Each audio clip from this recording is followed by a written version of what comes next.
যোৱা আগষ্ট মাহত হাছিনা চৰকাৰৰ পতনৰ পাছত বাংলাদেশত ইটোৰ পিছত সিটো পৰিৱৰ্তন দেখা গৈছে। সেই দেশৰ চৰকাৰৰ দৃষ্টিভংগীৰ পৰিৱৰ্তন ঘটিছে। দেশখনৰ কেইবাটাও স্থান ধ্বংস কৰি পেলোৱা হৈছে। আনকি বংগবন্ধু মুজিবুৰ ৰহমানৰ প্ৰতিমূৰ্তি ভাঙি পেলাইছে একাংশই। দিনক দিনে বৃদ্ধি পাইছে দেশখনৰ ৰাজপথত ইছলামিক মৌলবাদীৰ হিংসা। এনে অৱস্থাত দেশখনৰ অন্তৱৰ্তীকালীন চৰকাৰে মুজিবুৰ ৰহমানৰ সকলো স্মৃতি মচি পেলোৱাৰ চেষ্টা কৰিছে।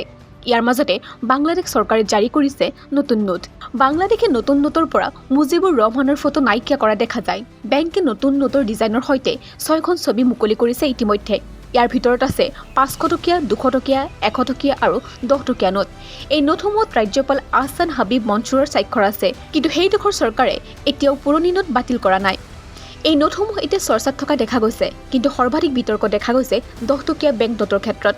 এই গোলাপী ৰঙৰ নোটখনত বৈতুল মুকৰামৰ ৰাষ্ট্ৰীয় মছজিদৰ ছবি আছে। ইয়াৰ লগতে নোটখনৰ পিছফালে গণবিদ্ৰোহৰ সময়ত অংকন কৰা গ্ৰাফিটিক লৈ বিতৰ্ক সৃষ্টি হৈছে।